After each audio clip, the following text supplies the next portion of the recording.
So, Assalamu alaikum wa rahmatullahi wa barakatuh, everyone. Inshallah, today we're going to be doing hadith number 143. And inshallah, we'll be basically going where we had left off yesterday. And inshallah, continuing from hadith number 143. Let's see. عن أبي هريرة رضي الله عنه أن رسول الله صلى الله عليه وسلم قال: من توضأ فليستنثر ومن استجمر فليوتر. So let's say whoever performs ablution, i.e. wudu, he should blow his nose, and whoever cleanses himself with pebbles should use an odd number. I don't, absolutely the translation didn't really clarify what this is saying. Let's look at it. من توضأ فليستنثر. So, al-istinthar, whoever makes wudu, let them do al-istinthar. Well, what is al-istinthar? Al-istinthar is to basically put up and sniff up some water. It doesn't necessarily mean to sniff all the way inside your nostrils, but you're basically putting enough water within your nostrils to let that inner, of course, part of the nostrils basically cleaned from all the different discharges that are probably there. And man istajmara falyutir. Istajmara actually means to wipe the private part. We're talking about wiping, that is removing any type of a contamination, whether we're speaking about urine or specifically istijmar is usually from defecation. So that would be istijmar. Can istijmar, and where's the word coming from, and where does the word istajmara come from? So the word istajmara, remember that alif sin ta right there? That alif sin ta actually means to seek. And the root is jamara. What is jamara? Al-jamar is basically the pebbles, the rocks, okay? So that's what al-jamar is. So they used to use their different rocks as basically their toilet paper to use as wiping and removing the impurity off their body. Can we right now replace the rocks and is that considered like istijmar, which is using toilet paper? Certainly, using toilet paper takes the same ruling as basically using istijmar. Using water to purify the person's private parts after defecation or after urination is sunnah and is not necessarily obligatory. Okay, just to mention that one. This is very common that people would ask me, and oftentimes you would hear people thinking that their salah would not be acceptable unless they used water. Well, using water is certainly cleaner than just staying with, let's call it the simple type of cleansing, which is using paper towel or using perhaps toilet paper, etc. All of that is acceptable, but if you use water along with it and dry, certainly that's going to make it even cleaner. Let's see. عن أبي هريرة رضي الله عنه أن رسول الله صلى الله عليه وسلم قال: لولا أن أشق على أمتي لأمرتهم بالسواك عند كل صلاة. Okay, let's see. If it were not that I would make it difficult for my nation, I would have commanded them to use the siwak before every prayer. Okay, so what does it mean if it were not that I would make it difficult for my nation? So the Prophet, in other words, the reason why he did not want to require or at least mandate using siwak is because if he would have done so, it would have been an extra obligation and it would have been certainly been a burden on the ummah.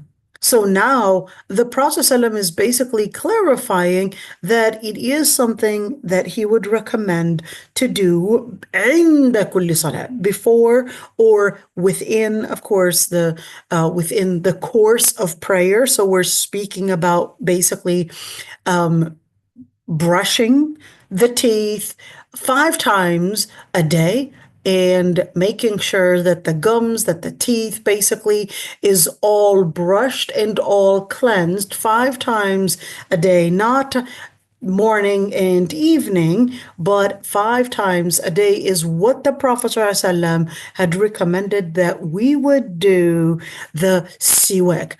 Here's a question. When you say siwak, what are you really talking about? So let's just really quick, just look up siwak and just see what that looks like and where this is coming from. So here's the siwak.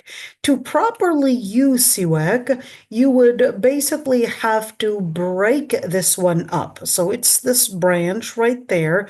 Many times it would come, looking like this, but in order to properly use it, you would basically peel off the side, at least, let's say, this small amount, so you can make it into a brush, and then using a knife, you would basically soften and also break these basically this tip of it.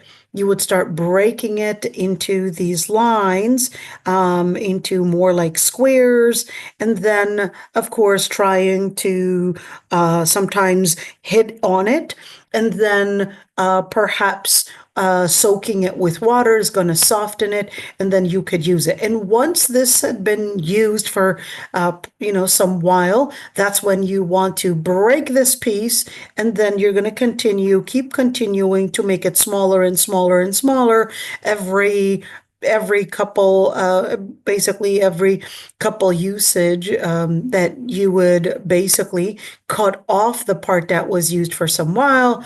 Then you're going to do the same thing that you had done before until this whole stick is all used up. Well, what is the siwak coming from? And where is it coming from? It's basically coming from a tree called al-Arak, which is this one. This is the tree that is called al-Arak, but they're not using the twigs for that piece of that piece that you would basically use to do your teeth. It's not coming from al-Arak. It's actually coming from the root. So this root is basically what makes your siwak, and your siwak does not come from the twigs or basically the different branches, but it's actually the root itself. Now, the other thing is somebody might ask, well, do I have to use al-Arak that's coming? At least this type of siwak, do I have to use this particular at least part of the tree? The answer is no. So even if you used perhaps a twig from the tree outside your house, that would still suffice. Can I use just a toothbrush, toothbrush, and perhaps a toothpaste, and brush that instead of using this arak? Would that be considered as siwak? Yes, it would be considered similarly, and it would be considered as doing siwak. So just keeping that one in mind. Let's see. عن أبي هريرة رضي الله عنه أنه قال: الفطرة 5: الاختتان والاستحداد وقص الشارب وتقليم الأظافر ونتف الإبط. الفطرة. Let's see how they translated it. There are 5 natural dispositions. Okay, whose camera is this? Let's turn off the camera just to keep you. Noura, you're the only one that would have a camera on, so be careful, Noura. Anyhow. So let's see, the Prophet ﷺ, there are 5 natural dispositions: circumcision, shaving the pubic hair, trimming the mustache, clipping the nails, and plucking the armpits. Okay, al-fitratu 5. Natural disposition. What is al-fitra? So al-fitra comes from the root fa, ta, ra. Let's write it down, right? Let's write it down so we can break it down and really understand what that means. Okay, so the root is fa, ta, ra. When you say fa, ta, ra, that actually means that that's something that Allah subhanahu wa ta'ala created within you. It's part of a certain, let's call it programming within your brain, within your body, that you recognize that you have to do something in order to be clean. Think of a cat, for example. It's part of a cat's programming, which is the instinct, basically called the instinct, that they would cleanse themselves whenever they want to, I guess, use the bathroom. They would dig within the litter box or dig within the ground and then defecate and then cover it all up, etc. That's basically not something that you had taught them.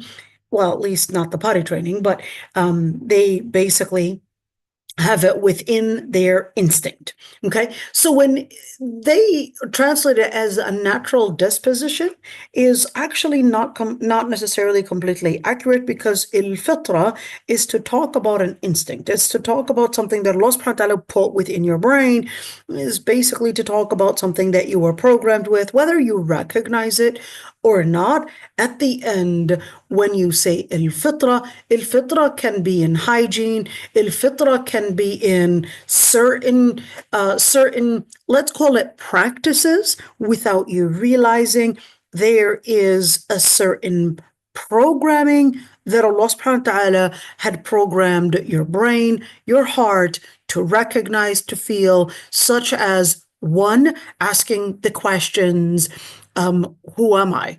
Where is life taking me? These kind of, let's call them the questions that your brain was wired to ask. Your brain recognizes that for every single plan, every single structure, that there is a purpose to it. So therefore, a person recognizes that there is a structure. Well, what is the purpose behind the structure? Why am I created? Who created me, etc. All of that is part of the deen fitra. Then there's the other part, which is in nafs. There are certain fitra that, in terms of personal, which is the nafs, personal hygiene, you would recognize that this is part of it. That there's something that you're disgusted from, probably something that has a foul smell. You are disgusted from something that is probably not having a good appearance. You are not feeling comfortable with something that is probably sticky, something that it's basically giving you a certain feeling that you recognize and associate, that something in that texture, something in that smell, something in that feeling is basically not good to you. You just don't really understand why. So if we were to probably just have somebody maybe grow up in the wilderness, they will too recognize that something that has a bad smell is not good. You recognize something that has a bad smell, something that doesn't have a good texture, it's something that you would avoid. Okay, so that's part of our fitra. And certainly when we're speaking about our fitra, we're also talking about things that we may share with animals in terms of fitra, such as when we're talking about reproduction, that Allah subhanahu wa ta'ala created man to basically have this, let's say, attraction to women. Women have an attraction to men to basically continue reproduction, etc. All of that is basically wired within our brain to continue the human instinct or the human reproduction. And it's basically part of the human instinct to help us understand how the structure that Allah subhanahu wa ta'ala created this nature in. And of course, justice. We recognize, just like animals, they recognize that there is supposed to be a sense of justice. We recognize, and we don't have to necessarily be taught about these things. You could see children, even at the age of 2, if you give that one, for example, 1 cookie and you give the other one 2 cookies, they'll recognize that there is some form of a disproportionate, let's say, in quantity or whatever it is, and that's not fair. And they'll object to it, even though this is a 2-year-old child, but they recognize that justice is supposed to be part of what we would find in nature, and they're capable of recognizing injustice, and that's part of our fitrah. Okay, so when we look at al-fitrah, that's a whole subject, but I'm just here summarizing that the fitrah itself, Allah subhanahu wa ta'ala tells us that Allah subhanahu wa ta'ala had created فطرة الله التي فطر الناس عليها لا تبديل لخلق الله. That it's basically the creation Allah subhanahu wa ta'ala had created within people, and that there's no change in it. But can this fitrah get altered in any way? Can it get contaminated? Can something happen to it? The answer is yes. What's the evidence? Well, the evidence is that the Prophet ﷺ had said, كل مولود يولد على الفطرة. Let's write that hadith down. كل مولود يولد على الفطرة. Every single person is basically born with a certain fitra/instinct. Yet فأبواه يهودانه أو يمجسانه أو ينصرانه. Yet his parents, we're speaking about whether literally the parents or the community, the different influences within their social environment might actually affect and alter their own instinct and what Allah subhanahu wa ta'ala had created within them, and make them a Jew, probably make them a Magian, which is basically it's a religion that was practiced in Persia, أو ينصراني, or make them a Christian. So in other words, is it that the fitrah itself was altered, or the fitrah is there, but there was an influence on the person's fitrah? That's that area. The fitrah is there, but there was an influence on the person's deed. Well, just as the person's fitrah in relationship to tawheed, remember the 5 rules, the 5 legal maxims in Islam: the preservation of deen, preservation of life or health, the preservation of mental health, the preservation of chastity and family, and the preservation of wealth and property. Those are the 5 legal maxims. Remember those. Those are sacred, okay? It's basically D-N-A-I-M. Remember that one? Let's write it down. D-N-A-I-M. The deen, nafs, aql, ird, man. Now, the Prophet ﷺ, in this particular hadith, the Prophet ﷺ was talking about one particular type of a hygiene that he tells us is actually part of our fitrah in order to maintain as what's influencing our body, and what's influencing, of course, our body is going to be influencing our spirituality, is also going to be influencing our hearts and our minds, etc. And of course, we know by the different hadith we mentioned yesterday that what the Quran is telling us, as in Surah Al-Muddathir, is that the contamination on the body is affecting more than just the body. So just as if you were to wash your hands, that, okay, you're going to basically stay protected from different germs and viruses or whatever it is. But according to Islam, that there are certain particles, certain substances that actually need, especially if they're on certain areas, that they actually need further, let's say, cleansing, and it's not enough to just consider at one point that I had done this wudu, but the reason why Allah subhanahu wa ta'ala had basically taught us wudu, the major impurity, minor impurity, is because tahara, purification, affects more than just our body. Purification affects our spirituality. Purification affects our heart as well, and purification affects the way that we would absorb truth, we would absorb light, or even reject it. So in this hadith, the Prophet ﷺ was emphasizing that there are 5 different things that are necessary in order to maintain the potential of absorbing light and absorbing truth. And certainly in order to absorb all of that, the Prophet ﷺ was basically teaching us that there are certain things that you really have to be considerate of. Number one, al-ikhtitan. Al-ikhtitan. What is al-ikhtitan? Al-ikhtitan is circumcision.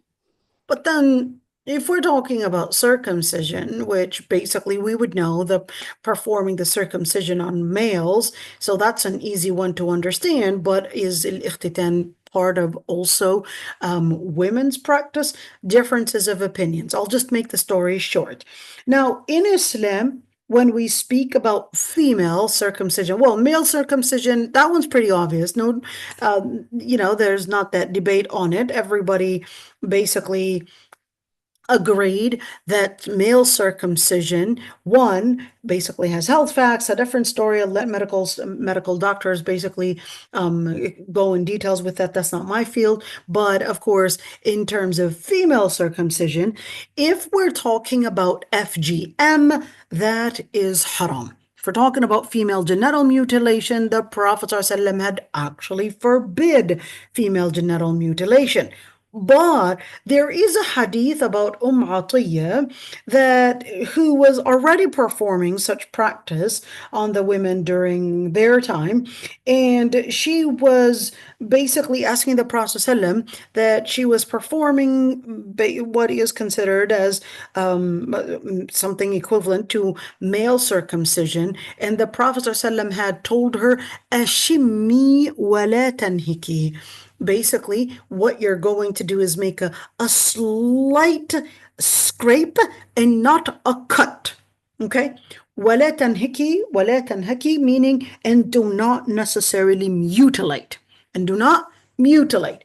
And the area is basically a very small area because, of course, we know that the clitoris acts as the penis, except it basically has a slightly different function, and certainly for what is equivalent to the foreskin in a male's anatomy is basically the prepuce in a female, part, and therefore prepusectomy is what is permissible, but not FGM. All right, just wanting to mention that. Now, does that mean it's obligatory? Is it a makruma? Is it an honor? Is it a sunnah? Differences of opinions between scholars. I don't want to go in details with that. And right now and the reason why, by the way, they had differences of opinions is because did Atiyah, when she said that, when the Prophet ﷺ had said, "Shimmi wala tanhaki," was that necessarily an imperative verb to her, or was that a response to a practice that she had come to the Prophet ﷺ inquiring about, and the Prophet ﷺ was giving her, well, if you do this practice and you're asking what would be permissible, I'm demonstrating, or at least instructing you to make sure you're doing this within the legal maxim in Islam, which is do not cut, do not mutilate, do not harm the body. So if you needed to do it, make sure it's a very, very light scraping. And certainly that would be done by a professional and not necessarily anybody to do it, because certainly if you don't know how it's done, and certainly if it is going to be done by somebody that is not a professional, you're going to end up definitely causing a lot more harm than perhaps what is needed, and then that would simply be considered as haram, because harming the body is haram. And unfortunately, it is actually practiced in a number of different African countries, in particular Egypt, Sudan, Sudan, Ethiopia, Kenya, Somalia, etc. And unfortunately, a lot of times it's actually practiced based on what is called al-khitan al-fir'uni, the Pharaoh's way. In ancient Egypt, they actually used to do such a practice, and unfortunately, it is done the wrong way and definitely had influenced and impacted a lot of women's lives. And unfortunately, they would think that this is part of the religion and then end up doing it the wrong way and certainly harming many women's marital lives, many women's mental health, many women's physical health as well.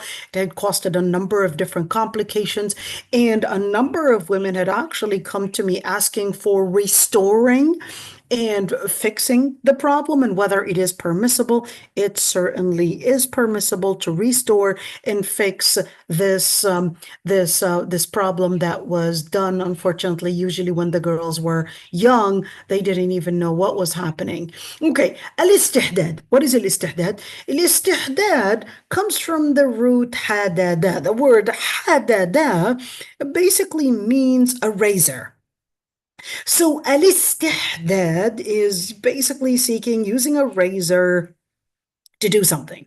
Well, what is that something?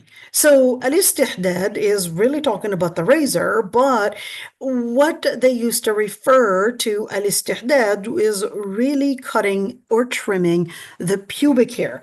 Is it trimming the pubic hair, or is it shaving the pubic hair, or is it waxing the pubic hair? What is allowed?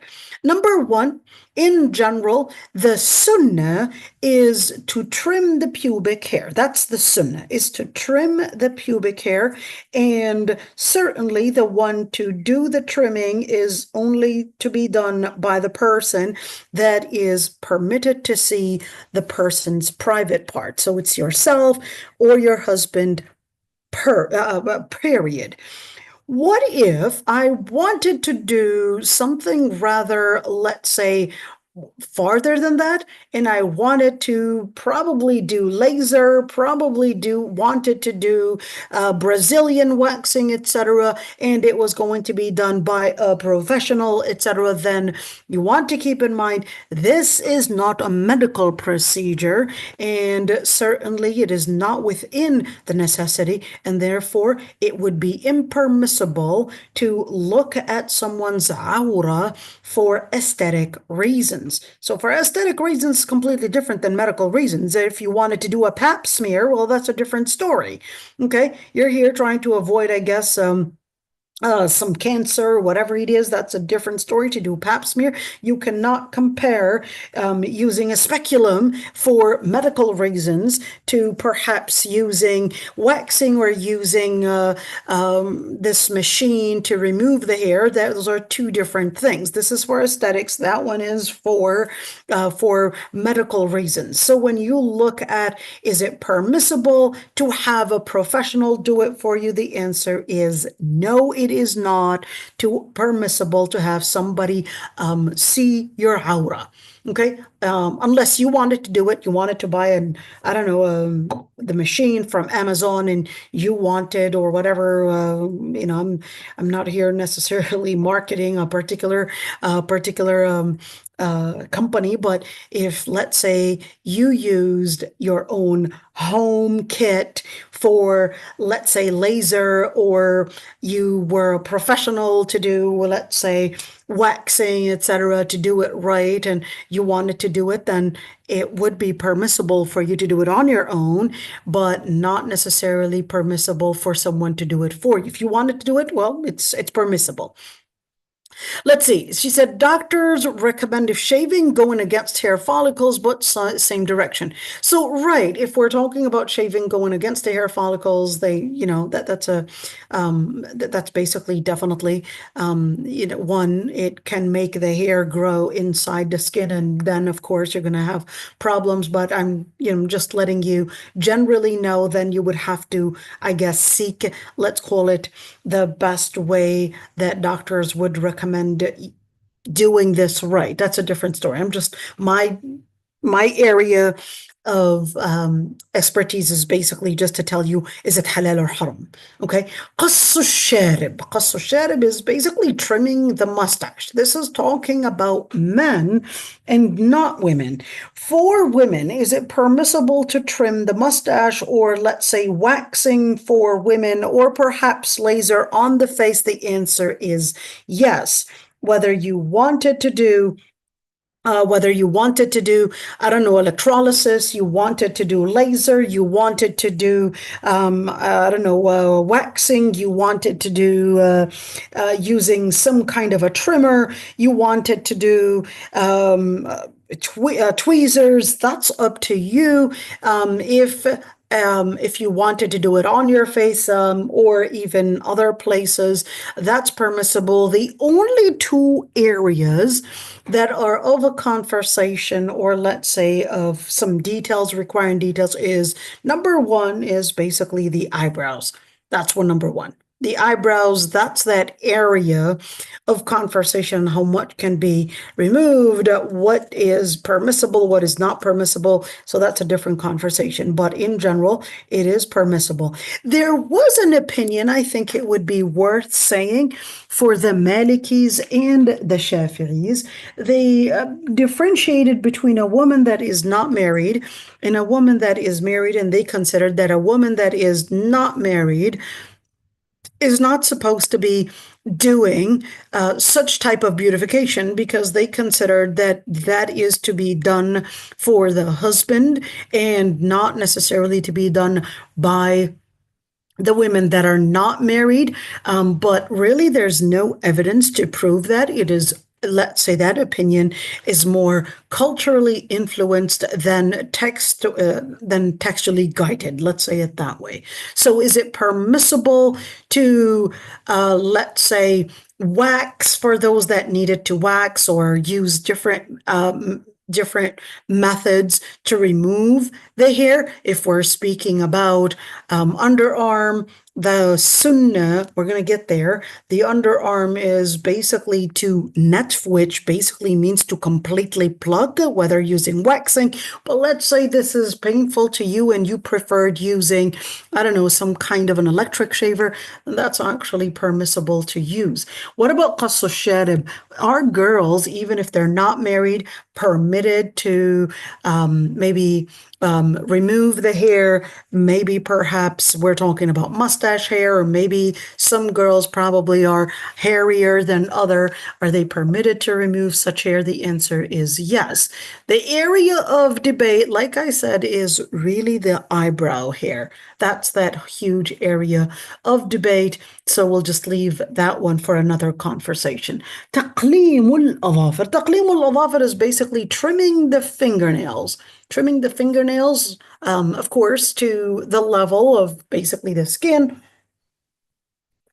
And certainly that's to avoid the fingernails collecting different contaminants and then ending up probably in a person's food, or probably just staying as something that they might carry. So trimming the fingernails and not having these long fingernails, which probably is just collecting different contaminants. I don't understand why having long fingernails is actually seen in certain cultures as beauty. I'm sorry, how do these people use the bathroom? I absolutely have no idea. It is absolutely disgusting and does not look beautiful.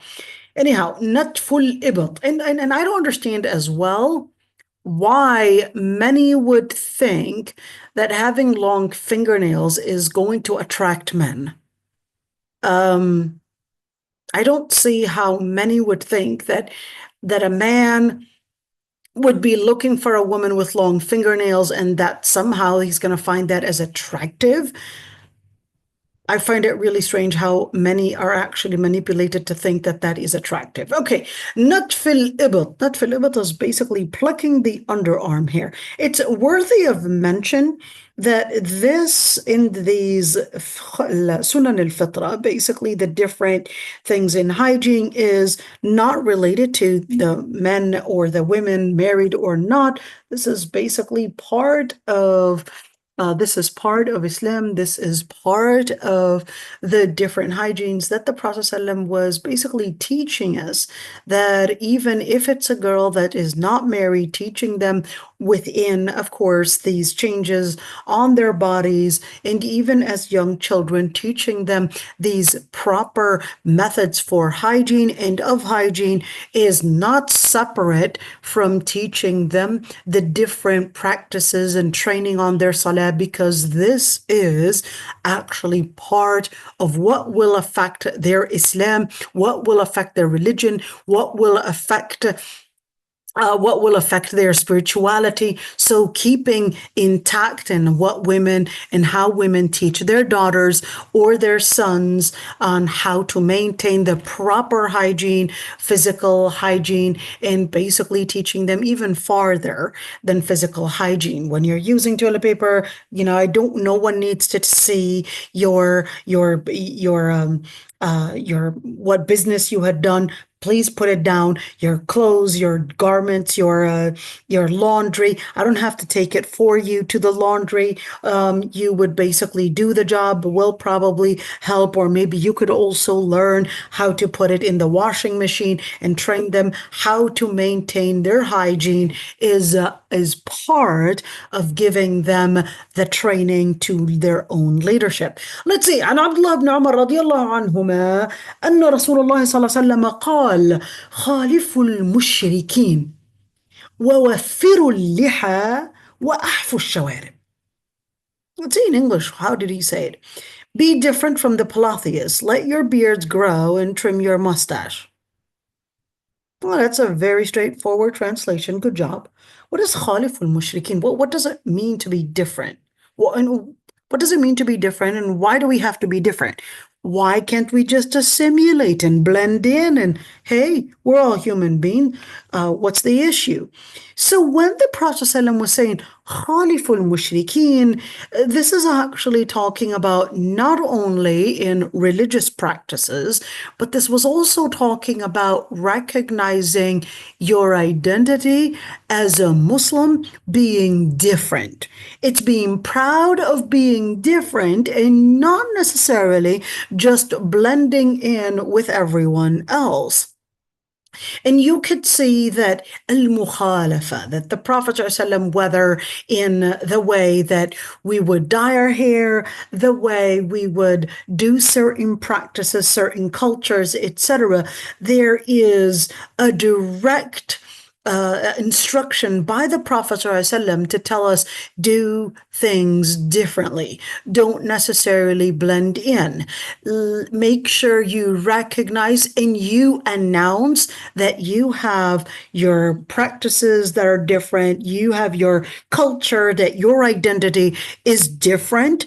And therefore, that's to help you maintain an identity that you recognize that you're different, and therefore you don't just adopt cultures from the outside, but you recognize that you have a set of, one, religious practices, and two, that you basically have such religious practices having an implication in your lifestyle, in your culture, in your social dynamic, etc. All of that, you always need to remind yourself not to necessarily blend in with their lifestyle, but you have to maintain some identity that makes you different, that gives you the feeling of pride within, of course, yourself. The pride is different than arrogance.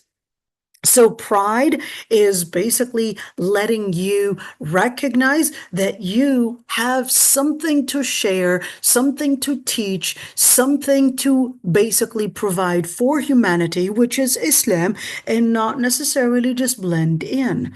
Remember the hadith we talked about before, الدنيا سجن المؤمن وجنة الكافر. When the Prophet ﷺ said that ad-dunya, this life, is jannatul kafir. It's basically a jannah for a disbeliever, and an imprisonment for the believer. So why would the Prophet ﷺ tell us that it's their jannah? It's in order to tell us that the entertainment that a kafir would run after, the life that a kafir is seeking is different than what you as a Muslim are seeking. So, therefore, the practices of perhaps maybe our entertainment, maybe the different things that make us probably feel more and want more of dunya, maybe let's call it the wants and not necessarily the needs, that we have to learn how to cut down on that because we're supposed to be living in some form of a commitment to the principle and not compromise our deen at the expense of our dunya. That's the key thing. So when the Prophet ﷺ said, Khaliful Mushrikeen, he was basically telling us, well, what you need to do is be different from the disbelievers. And here he was giving them, I like how they put the colon right there, وَفِّرُوا اللِّحَى, grow your beards. That is, speaking to the men, ladies. وَأَحْفُوا الشَّوَارِبْ. What is أحفُوا الشَّوَارِبْ? أحفُوا الشَّوَارِبْ meaning that you're going to trim the mustache. Then scholars had differences of opinions on how much to trim. And of course, even Umar ibn al-Khattab had a very long mustache. And in fact, he used to, when, those kind of, that culture where they would even make the mustache kind of pointy on the sides. Umar ibn Khattab used to practice that. He used to do his mustache like that. And later, of course, he learned that that wasn't the sunnah, and the sunnah was to trim the mustache. Right. So that's the sunnah, is to trim the mustache. So what about removing the mustache completely? Is that the sunnah? For al-Maliki madhab, they consider something rather ironic. For the Maliki madhab, if you were to completely shave the mustache, the man is imprisoned, ironically, until their mustache grows back. And I'm sure those would be probably the person that was imprisoned until they get their mustache back. That's probably the only time that any man would be like, oh, I can't wait till get my mustache back. It's probably when they're imprisoned, okay? But anyhow, the rest of the scholars, they basically had differences of opinions on the amount of trimming that is permissible, or at least that is sunnah. So why even trim the mustache? It's basically to prevent it from going into the food or probably going into the mouth. And yeah, it's basically the adab. Let's continue right there, inshallah. عن أبي هريرة رضي الله عنه قال التثاؤب من الشيطان فإذا تثاءب أحدكم فليرده ما استطاع. This one's rather interesting. Be interesting to have a health professional if they were to know the answer. Let's say yawning is from shaitan. So if one of you yawns, let him suppress it as much as he can. How is yawning from shaitan? How is yawning from shaitan when it's basically your body basically doing its own course, seeking, I guess, oxygen or whatever it is, and we're supposed to suppress it. We're not supposed to basically let that yawning overcome us, but we're supposed to suppress it. It's just I thought it was a natural thing. So the Prophet ﷺ is basically telling us if you yawn, there are a number of different adab in regards to yawning. Number one is that if you needed to yawn, that you can yawn, but you want to cover your mouth. If you're using your right hand, you're basically covering it with your palm. If you're using your left hand, you're basically covering it with the back of your palm, because the front part of your palm is basically used for another type of hygiene. Okay, so scholars had differences of opinions. Is this literally meaning that tatha'ub itself or yawning itself is from shaitan, and therefore the influence is from shaitan? Or is it that the Prophet ﷺ is saying that التثاؤب or yawning, that if the person is not covering their mouth and that just opening your mouth wide in people's faces, that that's not appropriate. So what you need to do, yes, suppress it as much as you can. Don't let your body control you, and suppress it as much as you can. But at the end of the day, of course, he said فَلْيَرُدَّهُ مَا اسْتَطَاعَ, as much as you can. But I don't know the health facts about this to basically explain it, so we'll just leave it as to my area of specialty, which is this a sunnah or is this obligatory? فَلْيَرُدَّهُ مَا اسْتَطَاعَ. This is a sunnah and not necessarily obligatory. Okay. عن أبي هريرة رضي الله عنه قال قال رسول الله صلى الله عليه وسلم إذا وجد أحدكم في بطنه شيئا فأشكل عليه فأشكل عليه أخرج منه شيء أم لا فلا يخرجن من المسجد حتى يسمع صوتا أو يجد ريحا. If one of you finds something in his stomach and is not sure whether something came out of him or not, then he should not leave the mosque until he hears a sound or smells a smell. Wait a minute. So what does that even relate to? What does that even mean? Okay.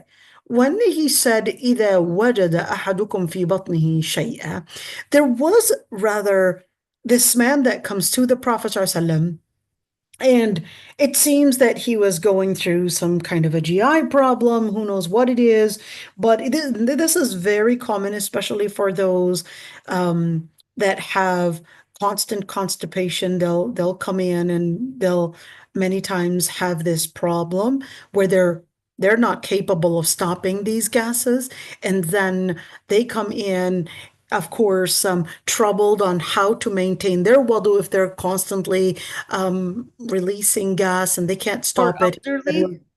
What was it doesn't have to be elderly. I've actually had a number of different cases where it's even young women, young men, young women, and most of the times they would have a problem with their GI. I don't know exactly all the different details. They would have something in their stomach. They've got usually this constipation, and of course, this basically just, Probably IBS.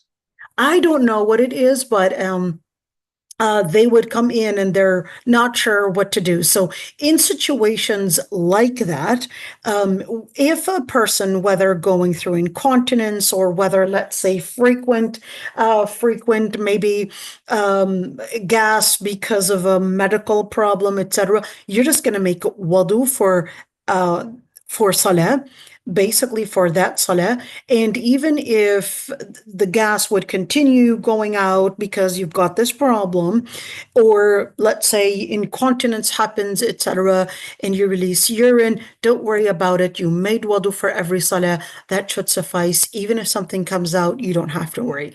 But in the other, let's call it normal situations, where a person is not necessarily going through those rare illnesses where they're continuously losing their wudu, whether it's bladder or whether it's urine or whether it's they're not capable of controlling even wind, etc., then of course, this person is going to start feeling some kind of a crackling in their stomach, some kind of bloating in their stomach, and then فأشكل عليه. فأشكل عليه means they're just really confused. Did something just come out? How do I understand what's going on?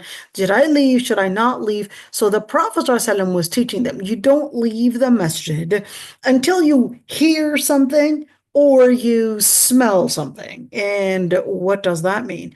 So the scholars actually had derived a ruling from this and basically said, اليقين لا يزول بالشك. Let's write that down. اليقين لا يزول بالشك. What does that mean?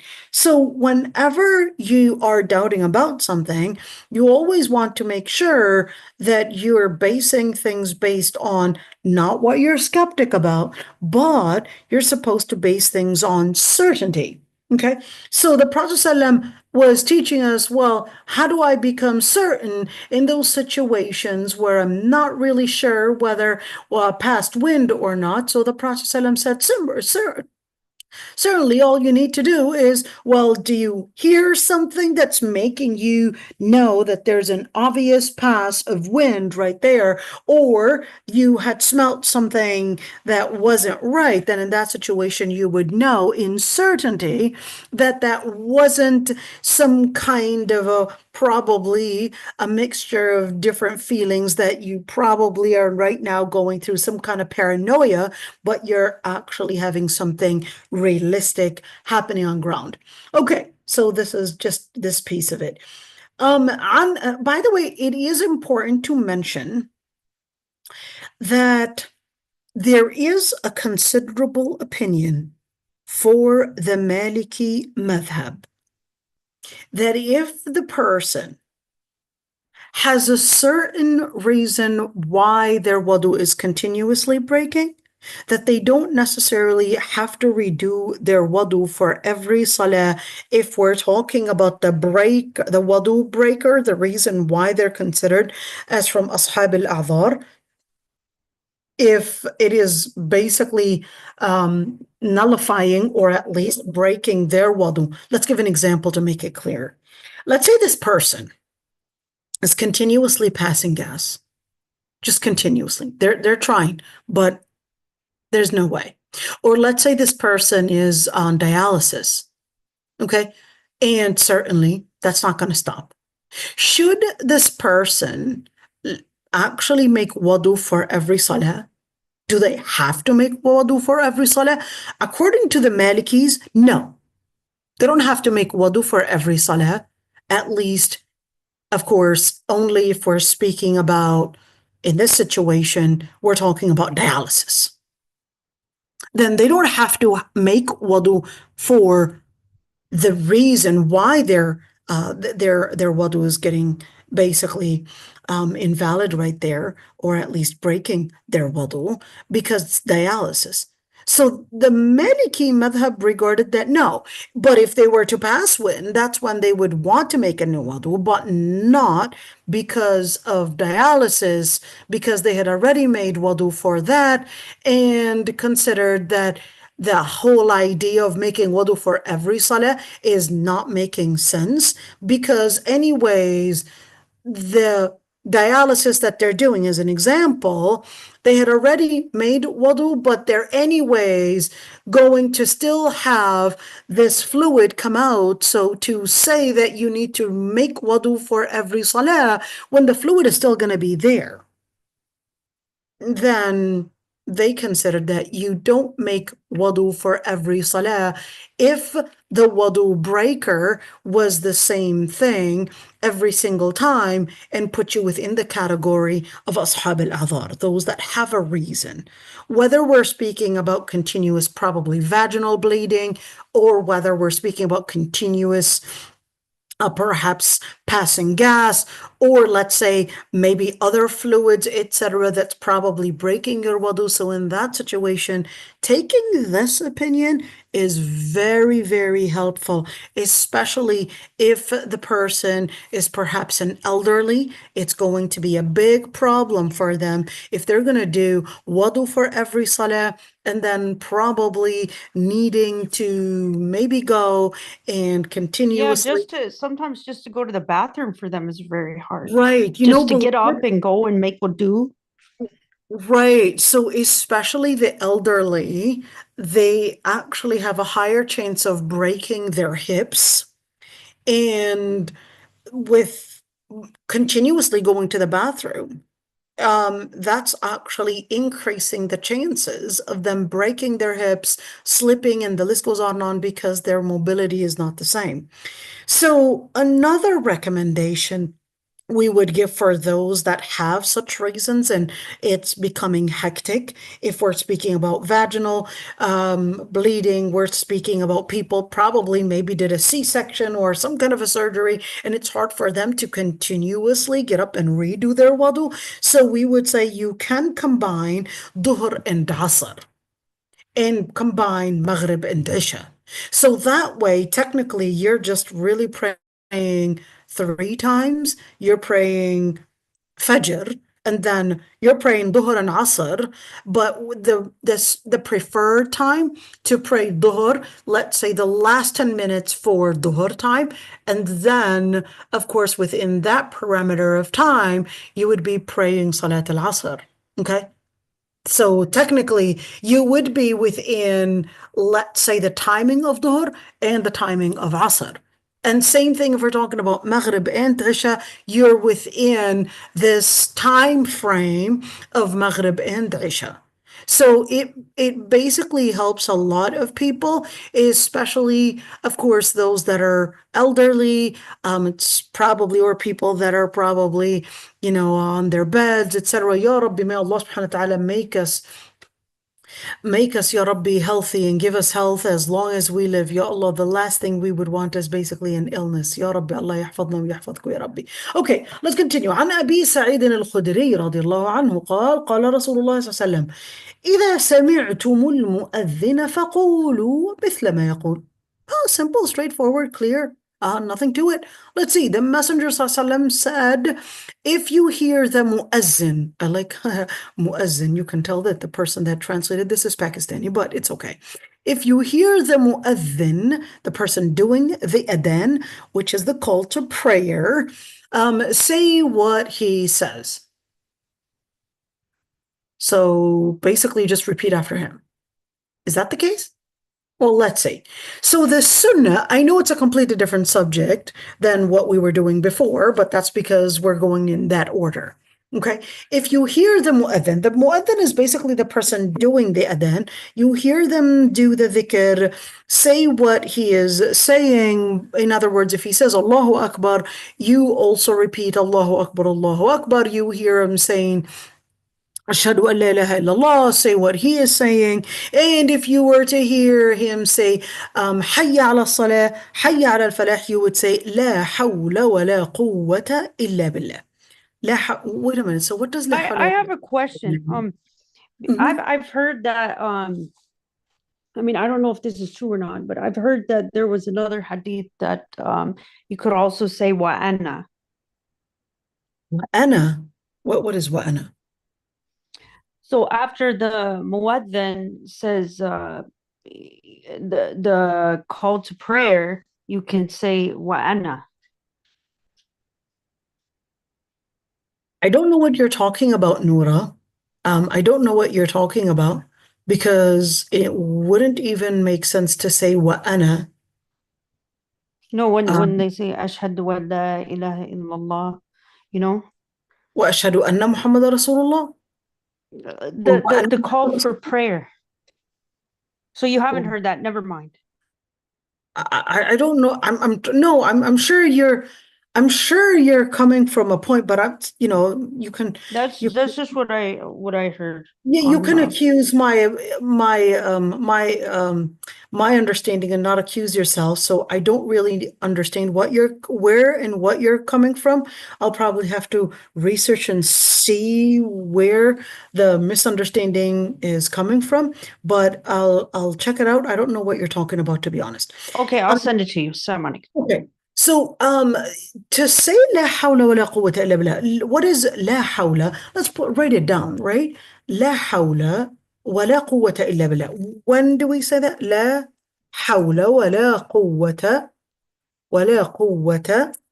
illa billah. Illa billah. What is la hawl wa la quwwa? So when you say la hawla wa la quwwata illa billah, at that moment when the mu'adhin is saying Hayya ala salah, come to prayer and come to success. And then you respond in the repetition that there is no power and nothing functions outside of Allah subhanahu wa ta'ala's will. What does that have to do with anything? So when you say nothing functions outside of that, you're saying, I wouldn't be capable of getting, because the mu'adhin was saying, Hayya ala salah, come to prayer, Hayya ala al-falah, come to success. You're basically saying, well, Allah subhanahu wa ta'ala, if I wanted to go, if I would have the ability, the potential to go, that would really be granted by Allah subhanahu wa ta'ala. And it's not, hey, me believing in myself that made me capable of going to the masjid. It's that Allah subhanahu wa ta'ala gave me the potential to go. And la hawl actually means nothing goes outside of the will of Allah subhanahu wa ta'ala. Allah subhanahu wa ta'ala, His will is basically what inspires us, what gives us basically the ability to be able to apply whatever ruling He wanted us to do, which is come to prayer and come to success.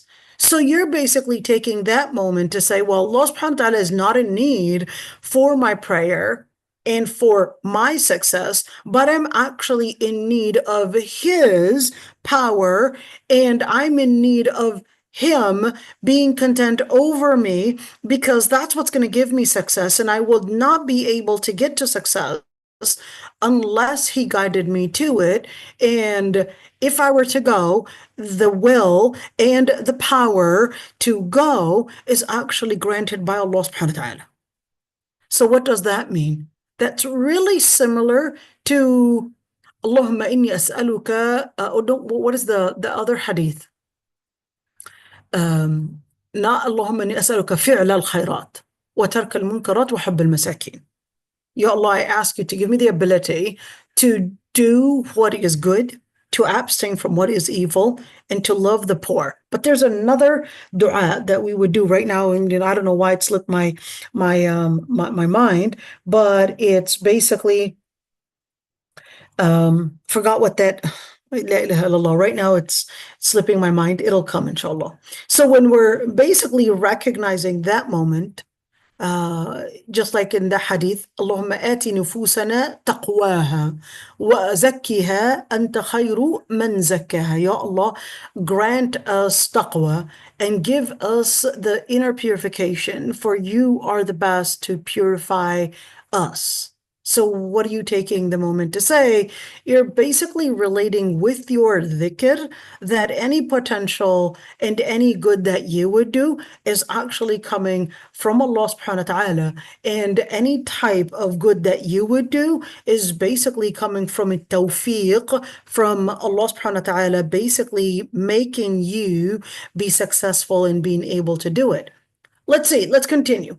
عن أنس بن مالك رضي الله عنه أن رسول الله صلى الله عليه وسلم قال: من نسي صلاة فليصليها إذا ذكرها لا كفارة لها إلا ذلك.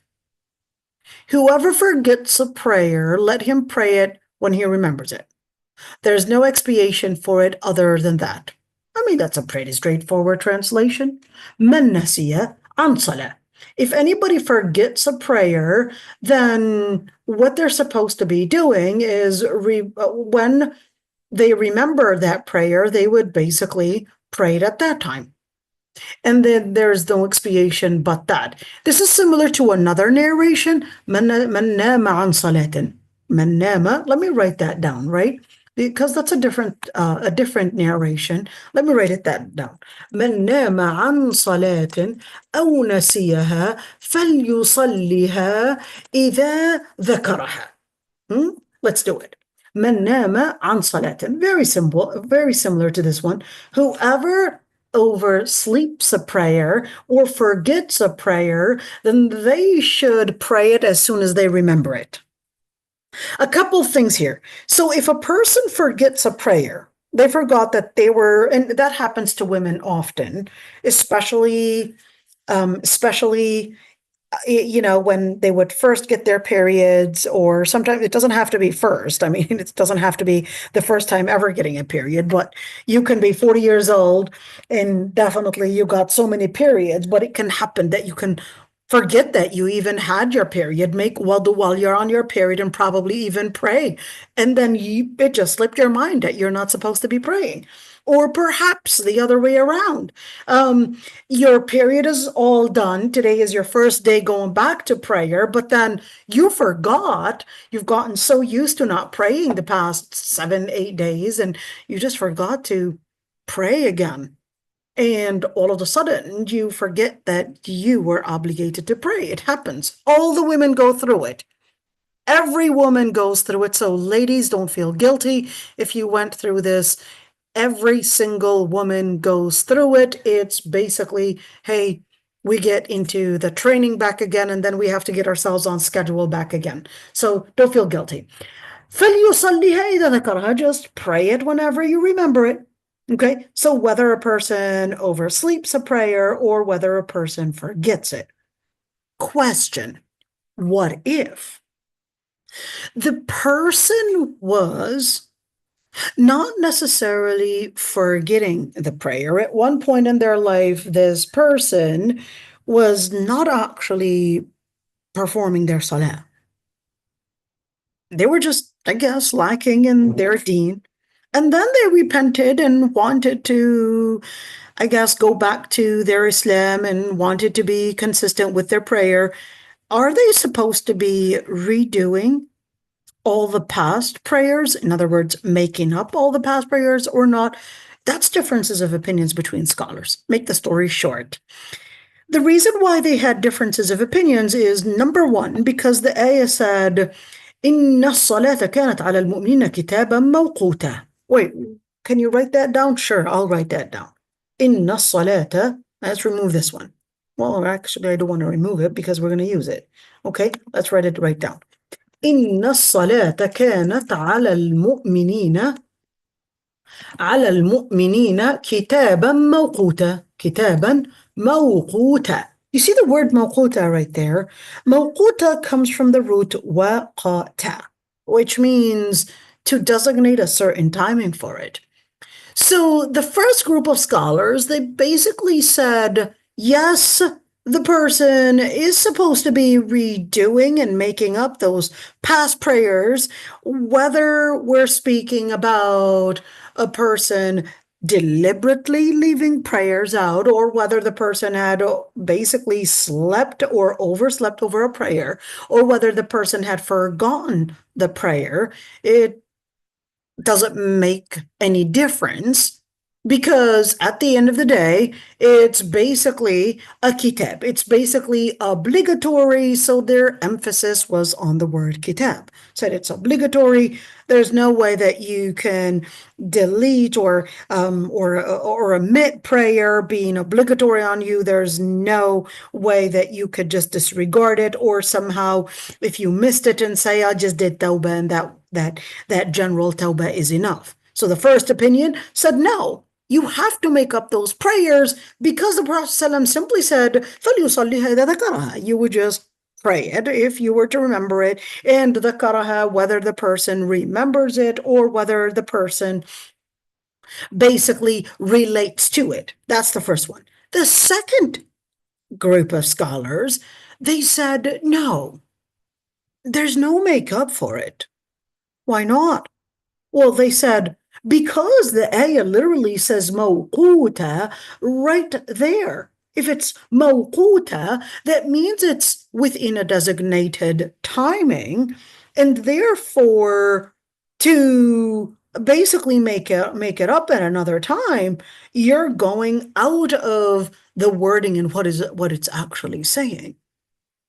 So how come this person who overslept a prayer and or even forgotten a prayer, they would basically get out of timing? So we're talking about a person going out of the designated timing of it.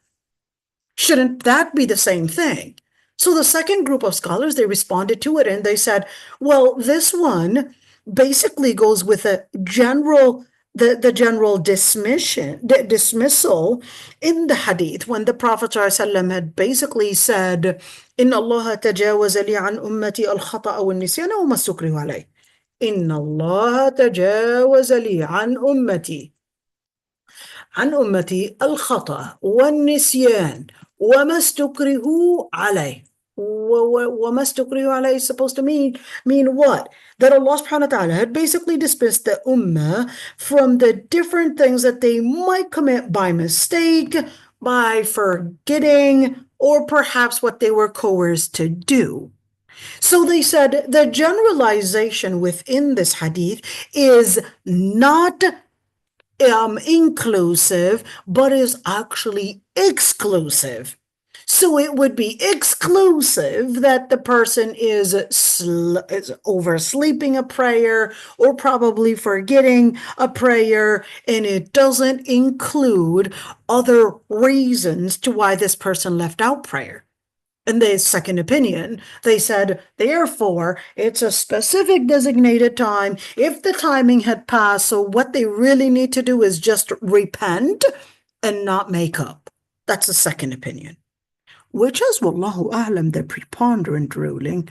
Because if a person is still struggling to basically pray, and you're going to ask them to perhaps make up the prayer of probably 15 years of leaving prayer from the time that they hit puberty, and right now, let's say she's probably maybe 40 years old or 50 years old, just imagine, they're still trying to get into that training of wanting to embrace Salah, embrace Islam, etc. And now you're asking them every single day when you pray Dhuhr, you're going to be praying Dhuhr to make up for all these past 15, 20, and perhaps 30 years. You're definitely going to put them in a burden that is going to be more than what they can handle. Okay, let's see. عن عبد الله بن مسعود رضي الله عنه قال, let's see this one. سألت النبي صلى الله عليه وسلم. Oh, wait a minute. I still didn't leave this one. لا كفارة لها إلا ذلك. الكفارة is an expiation.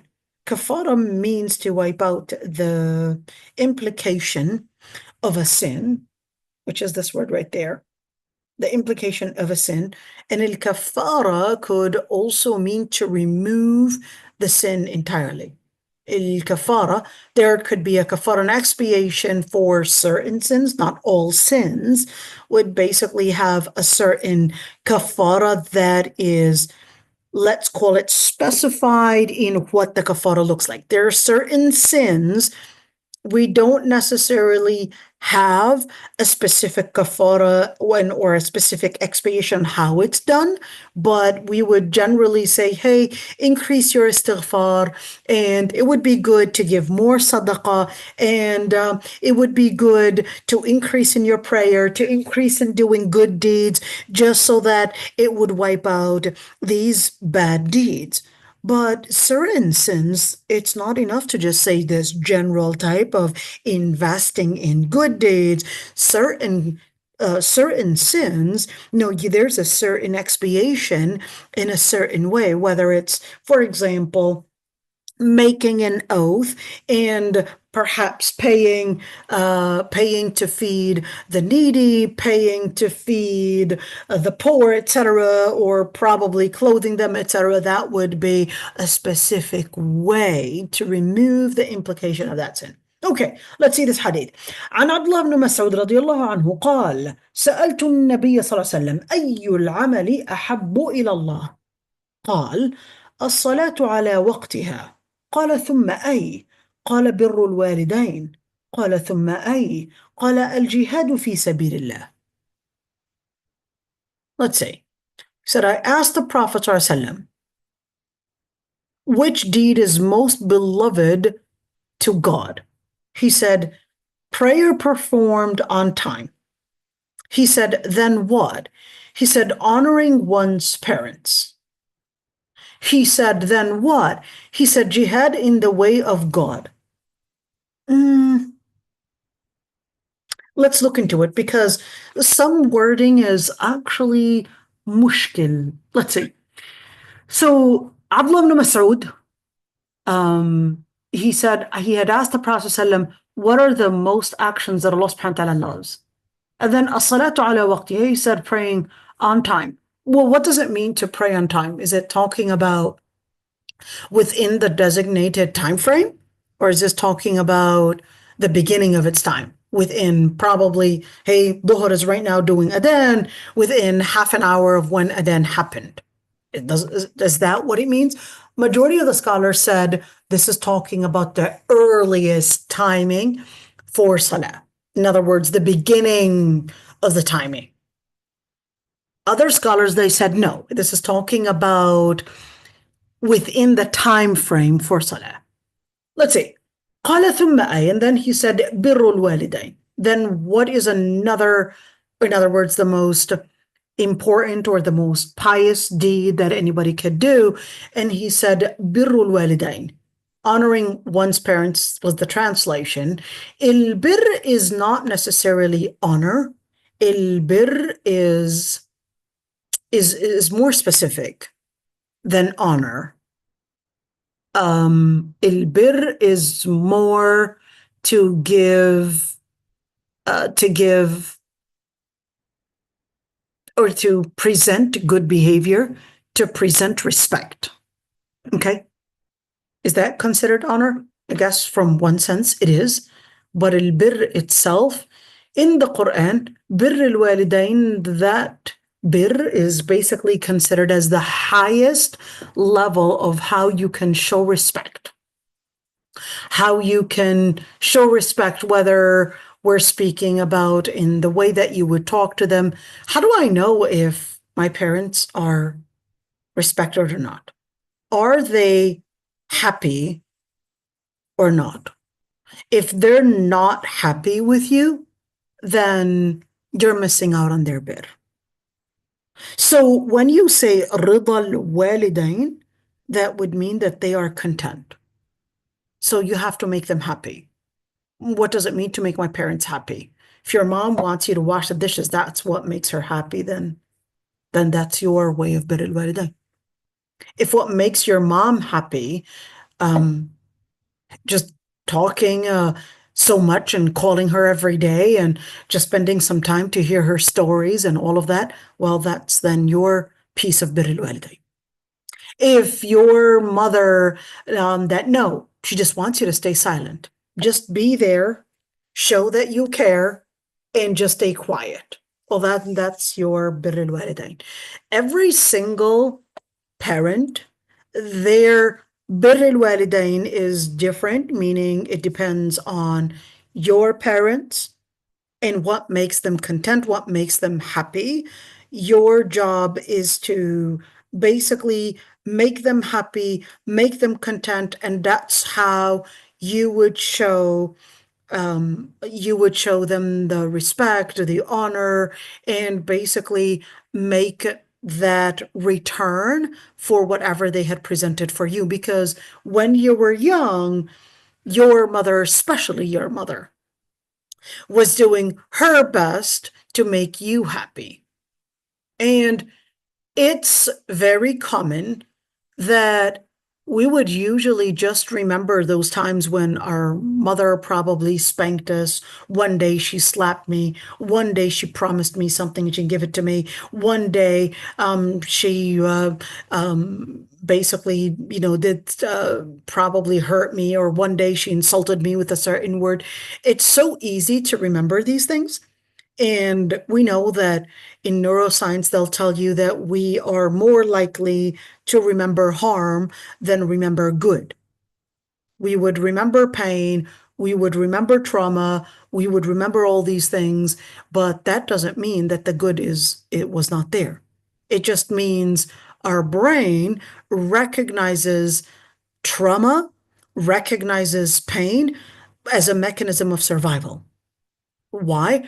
Because if you needed every single time to understand that fire burns and this is dangerous, you just need to see it once. You just need to feel, boom, this is hot. You just need to recognize it once, and it will be remembered for the rest of your life that heat is ouch.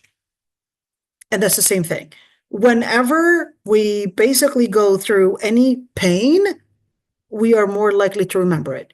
So Allah subhanahu wa ta'ala was emphasizing right there, don't necessarily just get fixated on perhaps a certain a certain abuse or a certain probably act that had come from your parent, or probably your father one day slapped you and you just felt so angry, or etc., or your mother one day, hey, she pinched you really hard and it stained on your skin or whatever it is, and just think of it that that's the only thing that why my mom is evil, and not remember that, hey, she had done so much to make you who you are.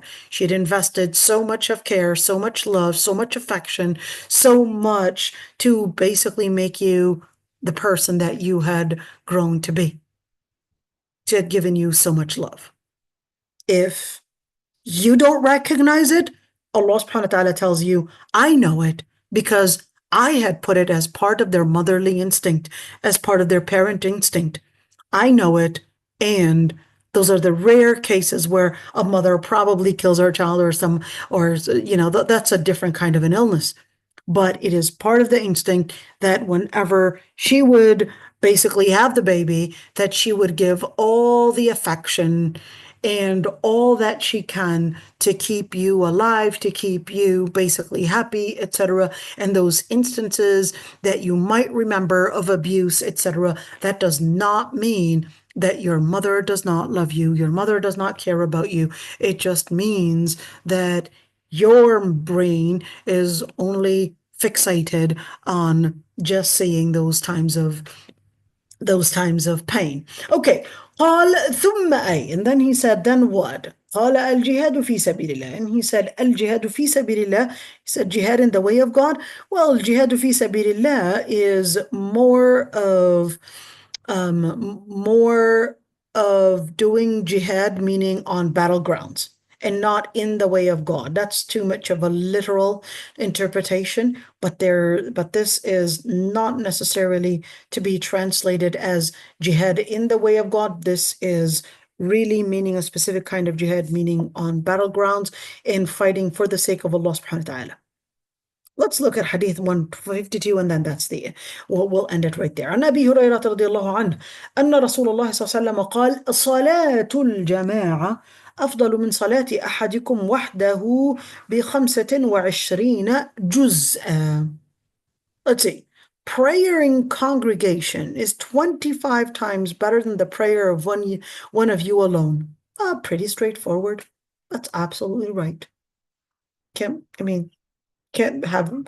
have a better translation than that. Salatul Jama'ah. Well, what does it mean? Salatul Jama'ah, congregation. Does that mean, what about women? Can they do congregation? Differences of opinions between scholars. I know that's so weird to say, right? For the Malikis, there's still no such thing as women doing Salatul Jama'ah. They can pray behind men in Salat al-Jama'ah. But women leading women, for Malikis, there's no such thing. Women, even if it's women leading women, they just consider that a woman cannot be an imam, period. Whether it's exclusively for women or whether it's for men and women. For the majority of the other scholars, which is the preponderant, Wallahu a'lam, is that if the woman is leading a women congregation, in basically she's standing in between them, then that's permissible to do. And that actually has authentic evidences. Okay. أفضل من صلاة أحدكم, meaning praying as an individual, basically on your own, and that the congregation prayer would be basically better by 25 times. It's quite interesting. Okay. Here's what we'll do. We'll inshallah end right there, and we don't have a lot of hadith left, so hopefully, inshallah, tomorrow we'll be continuing another portion, inshallah. Any questions before we end? I had one question. So when you were Subhanallah, I asked it a long time ago, but You did? That's okay, Noura. I'm pretty cool. No, I mean, you were talking about removing the impurity, And I just wondered if that was one of the reasons some of the scholars said that children would not be held accountable unless they reach puberty. I wonder if that was related. How is it related? So puberty is one thing. Children wouldn't be held accountable, not necessarily because of their relationship with purity. Children won't be held accountable because of the relationship of maturity, Oh, okay. brain development. So physical development has a lot to do with brain development. Well, what I mean, because like they said that the doctor said that the brain doesn't fully develop until the age of 25. Right, but still the cognitive skills, the understanding in general is still there. They're capable of knowing what's right, they're capable of judging in general, but at Okay. 25, that's a different type of a skill. That's a different type of a maturity level, okay? Okay. Yeah. But the maturity to distinguish right and wrong, the maturity to be able to understand, hey, don't drink, that's haram. Okay. And this is what will happen to you if you drink. The consequences are not going to look good if you were to drink, for example. They're capable of understanding that. It's not Right. So could rocket someone science. reach that maturity before they have the puberty? Oh, absolutely. A Okay. person can reach that maturity, but if you're talking about brain development, that's a different thing. Okay. Okay, But Jazakallah khair. right, so that's something that is rather anecdotal, so we would sense it, and that's why you would see the ayah فَإِنْ آنَسْتُم مِّنْهُمْ رُشْدًا فَادْفَعُوا إِلَيْهِمْ أَمْوَالَهُم. And the Oh, ayah yeah, says, yeah, yeah, yeah. if you sense the maturity in them, then give them their money in order to basically hold custody over their money and basically be in full control over it. And that's basically going to be something that we would need to test. We would need to see, are they showing signs of maturity? One person can show signs of maturity when they're probably 15 and 16. And you could see they're already acting like big grown adults. And you could SubhanAllah. see other children, other men, they would be 28 and they're still acting like an irresponsible child. Yeah, Are that's they true. fully developed? Well, they fully developed, but certainly their brain, I guess physically, they are fully developed, but I guess they're not using it to really give Yeah, them, the give them insight, the insight. the insight, the SubhanAllah. wisdom, etc. All right. Um, Jazakallah khair. وإياكم. I could see in the chat someone is saying, does passing gas from the the vaginal area nullify wudu? The answer is no, it does not nullify the wudu because that's not the wind that is mentioned in the hadith. So vaginal gases do not basically carry the same substances or even the same reason to the GI, let's say it that way. So no, it does not nullify wudu. Let's see. أليست الصلاة دين على العبد عليه أداؤها لأنها حق الله. So that's a huge debate. So she's saying, isn't salah supposed to be like a debt that one owes, and therefore they would have to pray it? So that's that debate, anyways. That's the debate whether they would have to make it up regardless of how long and how much time had passed.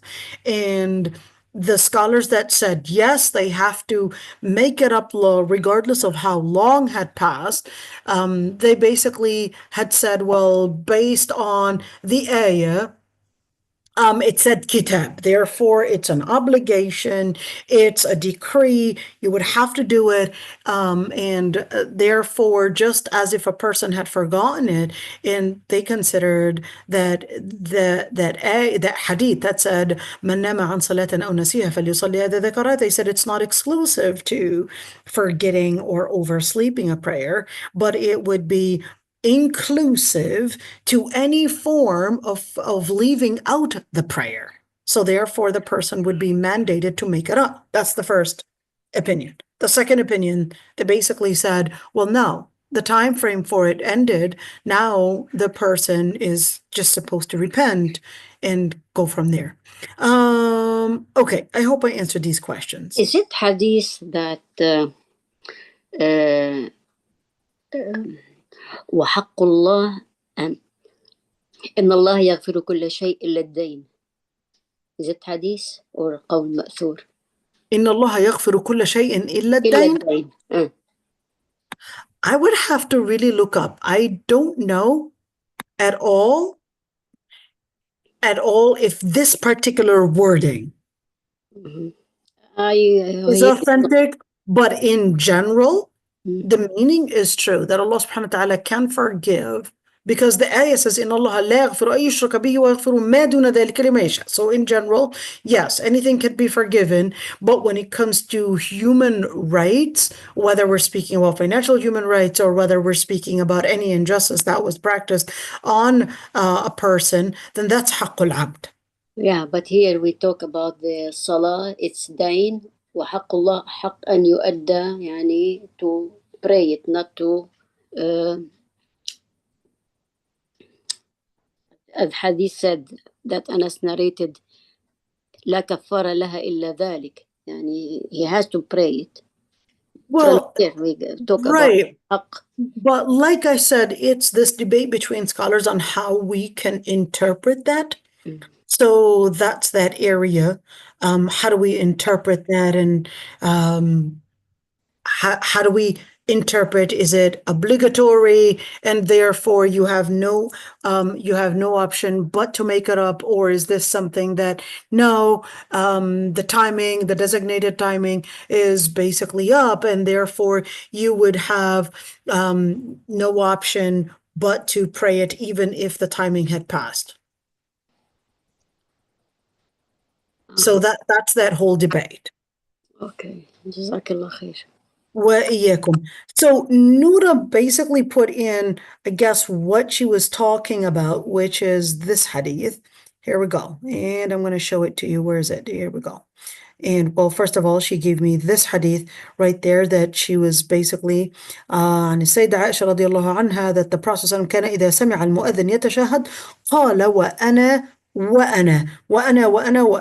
that is the Prophet being Rasulullah. Okay, let's see right there. So I'm going to take you to a different hadith website. Well, this is one of the best and most important websites for hadith. Basically, this website did an awesome job. Let's see. So you could see this hadith. This hadith is Sahih, that let's see. Sayyidah Aisha basically said that the Prophet ﷺ, whenever he would hear the mu'adhin say Ashhadu an la ilaha illallah, when he reaches Ashhadu an la ilaha illallah Muhammad Rasulullah, that the Prophet ﷺ said وأنا أي يردد مع المؤذن في هذه الموضع وأنا أشهد وأنا, meaning and I bear witness, as in other words, as the mu'adhin is basically saying Ashhadu an la ilaha illallah, is basically saying I also bear witness, and that he would basically يردد مع الأذان, he would repeat it with the adhan, and basically announce basically the takbir and also the tawheed. The takbir is basically Allahu Akbar, Allahu Akbar. The tawheed is basically Ashhadu an la ilaha illallah, and certainly all of that would basically come in as an announcement. So Noura, thank you for bringing that up. Did I answer that one? Yeah, Jazakallah khair. وإياكم. So inshallah we'll continue inshallah